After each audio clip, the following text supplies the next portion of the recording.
Dans cette vidéo, il est question de la symphonie numéro 4 italienne de Félix Mendelssohn.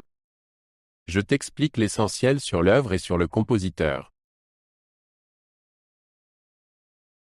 Félix Mendelssohn, né en 1809 à Hambourg, était un compositeur, chef d'orchestre et pianiste allemand de l'époque romantique.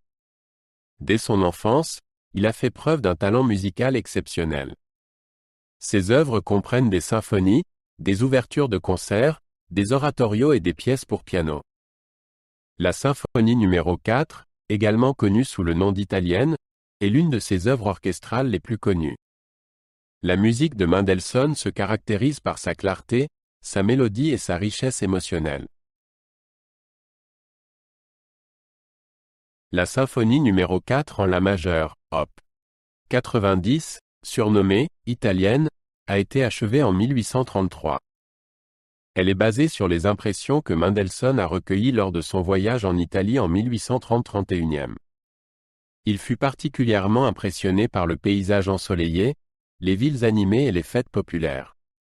Les premières esquisses ont été réalisées pendant le voyage, mais la composition finale s'est étalée sur plusieurs années. La première représentation eut lieu le 13 mai 1833 à Londres. La symphonie italienne se compose de 4 mouvements. Le premier mouvement, Allegro vivace, commence par un thème principal joyeux et vif, reflétant le paysage italien ensoleillé. Le deuxième mouvement, Andante con moto, évoque une procession religieuse que Mendelssohn a vue à Naples. Le troisième mouvement, Con moto moderato, est un menuet avec un trio. Le dernier mouvement, Saltarello, presto, est basé sur la danse rythmique de fête populaire Saltarello et se termine par un final endiablé. La symphonie italienne se caractérise par une orchestration claire et des thèmes mélodiques. Dans le premier mouvement, Mendelssohn utilise des mélodies vives et accrocheuses qui capturent l'atmosphère ensoleillée de l'Italie. Le deuxième mouvement a une atmosphère portée et presque solennelle. Le troisième mouvement est un élégant menuet qui rappelle les formes classiques. Dans le dernier mouvement, Mendelssohn combine la danse du Saltarello avec des rythmes rapides et puissants. La symphonie italienne est un exemple de la capacité de Mendelssohn à interpréter musicalement les voyages et les paysages. Elle allie mélodie romantique et structure claire, créant ainsi une atmosphère unique. Cette symphonie est considérée comme l'une des meilleures symphonies à programme romantique. Elle montre le talent de Mendelssohn pour traduire en musique les émotions et les ambiances. Son caractère vif transmet un message positif et puissant. La symphonie italienne a été accueillie avec enthousiasme lors de sa création à Londres en 1833. Les critiques ont salué le mélange de musique populaire et de formes symphoniques. Aujourd'hui encore, elle fait partie des œuvres orchestrales les plus connues de Mendelssohn. Elle est souvent jouée en concert et enthousiasme aussi bien les musiciens que les auditeurs. L'association de la musique populaire italienne et de la symphonie romantique reste unique. Outre la symphonie italienne, Mendelssohn a écrit 4 autres symphonies.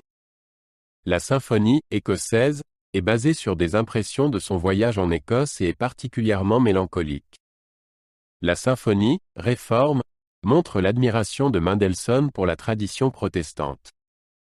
La symphonie de louange associe la forme symphonique à une cantate spirituelle. Toutes les symphonies se caractérisent par des structures claires et une richesse mélodique.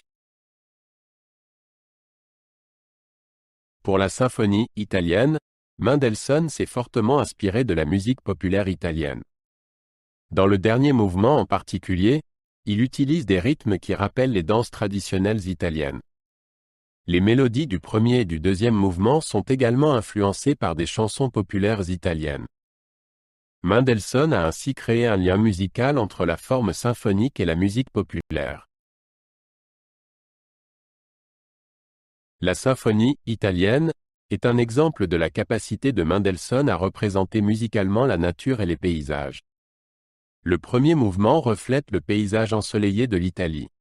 Le deuxième mouvement évoque une procession religieuse que Mendelssohn a observée à Naples. Le troisième mouvement est un élégant menuet, tandis que le final capture l'atmosphère joyeuse d'une fête populaire italienne. La nature et la musique se fondent en une seule entité dans cette symphonie.